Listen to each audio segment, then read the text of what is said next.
और देखिए लगातार जिस तरीके से त्योहारी सीजन है, त्योहारी सीजन में अगर हम बात करें दिवाली की, तो दिवाली में तमाम स्टेशनों की तस्वीर हमने देखी। रेलवे स्टेशन पर भारी भीड़ जो है वो उमड़ी और इसके बाद जो व्यवस्था है वो चरमरा गई और इसके बाद सवाल भी खड़े हुए।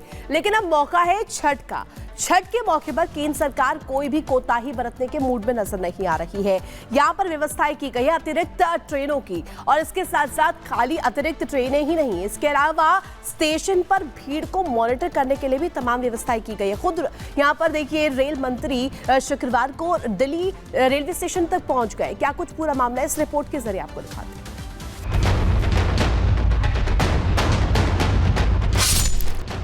छठ का त्योहार, स्टेशन पर हाहाकार, यात्रियों की भीड़ भारी, रेलवे की कितनी तैयारी। दिवाली के दौरान जिस तरह से ट्रेनों पर सीट पाने की जद्दोजहद दिखी, उसके बाद तो रेलवे की व्यवस्था पर सवाल उठने लगे थे।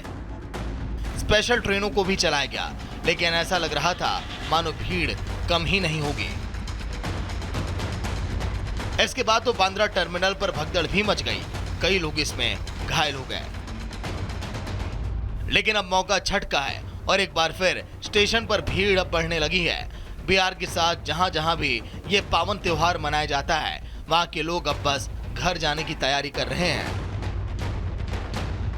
सुबह से ही लोगों की लंबी कतार स्टेशन के बाहर दिखाई दे रही है। लोगों की कोशिश है कि ट्रेन मिल जाए और वो भी समय से घर पहुंच जाएं। हालांकि इस बार रेलवे की व्यवस्था दिवाली से बेहद अलग दिखाई दे रही है। आनंद विहार की ये तस्वीर देखिए। यहाँ लोगों के लिए बाकायदे ट्रेनों की पूरी जानकारी देने की व्यवस्था की गई है, ताकि लोग सही समय और सही स्टेशन के बारे में जान सकें। रेलवे के अधिकारियों का कहना है कि आने वाले दिन के लिए वो और भी अच्छी व्यवस्था करेंगे।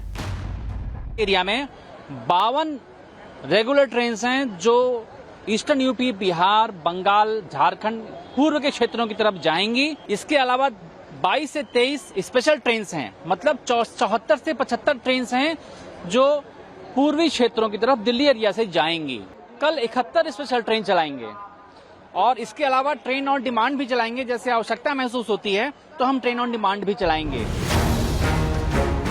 छठ में घर जाने वाले यात्रियों को किसी भी तरह की परेशानी ना हो, इसे लेकर केंद्र की सरकार बेहद गंभीर दिखाई दे रही है। खुद केंद्रीय मंत्री अश्विनी वैष्णव देर शाम दिल्ली रेलवे स्टेशन पहुंच गए और तैयारियों की समीक्षा की।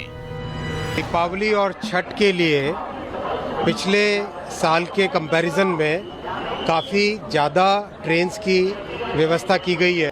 7,435 स्पेशल्स चलाई जा रही हैं और भी इससे करीब 150 और बढ़ाने की व्यवस्था हो रही है। कल शाम तक करीब 51 लाख के आसपास एक्स्ट्रा पैसेंजर्स इन स्पेशल्स का लाभ उठा चुके हैं। और हर जगह पैसेंजर्स को कम से कम तकलीफ हो, आराम से सुविधा से जा सकें, वैसी व्यवस्था की गई है। छठ के लिए हर साल ट्रेनों को लेकर यात्रियों की कई शिकायतें होती थी। हालांकि इस बार तस्वीर कुछ बदली सी दिखाई दे रही है।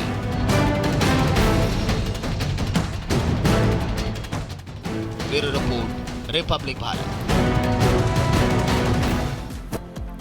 चलिए आगे बढ़ते हैं। वैसे तो भारत देश कई प्रथाओं का यहाँ पर जो है संगम है वो देखने को मिलता है, लेकिन दो प्रथाएं जिसका जिक्र आज हम करने वाले हैं, क्योंकि कुछ प्रथाएं ऐसी होती है जो हैरान भी कर देती है। लेकिन जो दो प्रथाएं जिसको के बारे में हम आपको बताने वाले हैं वो जरा रितु बताइए, क्योंकि ये जो प्रथाएं हैं वो काफी हैरान भी करती है और परेशान भी करती है, लेकिन लोग इसे करते जरूर हैं। बिल्कुल पुनीता, और इनमें से एक है हिंगोट युद्ध, दूसरा है शिमला का पत्थर मेला। ये ऐसी सांस्कृतिक धरोहरें हैं, इनके प्रतीक ऐसे माने जाते हैं जो कि बेहद खास है, और इसके अलावा ये खतरनाक भी है, लेकिन लोगों की आस्था जुड़ी हुई है, लिहाजा लोग मना रहे हैं, अभी भी इसका यहाँ पर सख्ती से पालन कर रहे हैं। रिपोर्ट देखिए।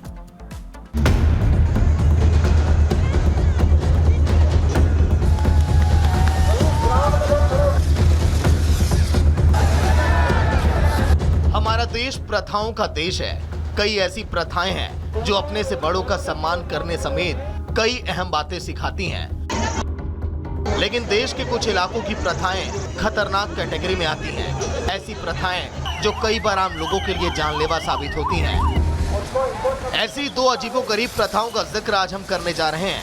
सबसे पहले मध्य प्रदेश के इंदौर जिले की तस्वीर आप देखिए। दीपावली के मौके पर होने वाले पारंपरिक हिंगोट युद्ध में शुक्रवार शाम 17 लोग घायल हो गए। इंदौर से करीब 55 किलोमीटर दूर गौतमपुरा कस्बे में पारंपरिक हिंगोट युद्ध के दौरान 17 योद्धा झुलस गए। लोगों को मामूली चोटें आई और मौके पर पहले से मौजूद चिकित्सा दल ने उन्हें प्राथमिक उपचार देकर उनके घर के लिए रवाना कर दिया। गौतमपुरा कस्बे में बड़ी तादाद में उमड़े दर्शक हिंगोट युद्ध के गवाह बने, जिनकी सुरक्षा के लिए पुलिस ने प्रशासन के साथ मिलकर युद्ध स्थल पर जरूरी इंतजाम किए थे।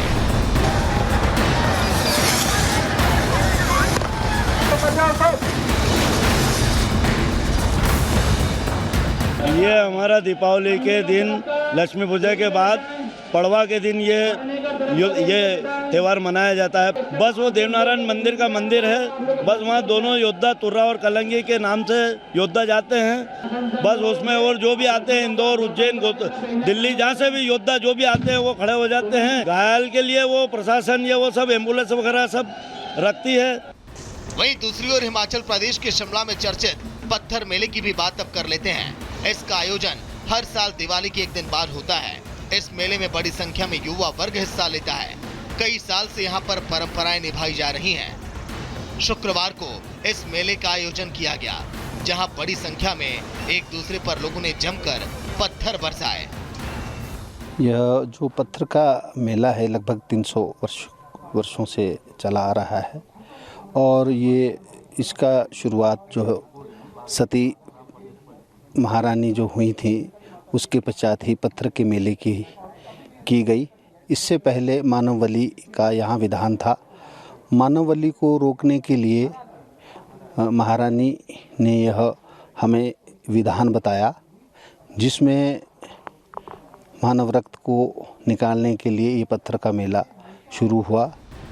हिमाचल प्रदेश के शिमला में चर्चित पत्थर मेले का हर साल दीपावली के एक दिन के बाद आयोजन होता है। इस मेले में बड़ी संख्या में युवा वर्ग हिस्सा लेता है। कई साल से यहाँ पर ये परंपरा निभाई जा रही है। शुक्रवार को इस मेले का आयोजन किया गया।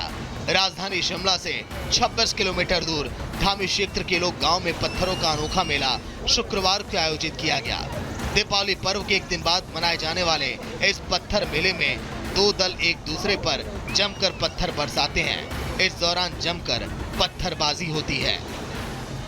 में जो सदियों पुराने जो वही स्थान है जहाँ मेला होता है और काफ़ी डिस्टेंस से मारा जाता है। ये ऐसा नहीं है कि भाई बिल्कुल आमने सामने खड़े होकर मारा जाता है और काफ़ी जो है वो काफ़ी डिस्टेंस होता है। जब आप जाएंगे देखेंगे वहाँ पे तो काफ़ी डिस्टेंस से मारा जाता है और इसमें ऐसा है कि भाई कभी डायरेक्ट पत्थर नहीं लगता, ये हमेशा ऊपर से उठता हुआ पत्थर होता है और जब भी किसी को लगता है तो वहाँ किसी भी खुद को उसके बाद फिर ये मेला संपन्न हो जाता है तिलक के साथ लगने के बाद।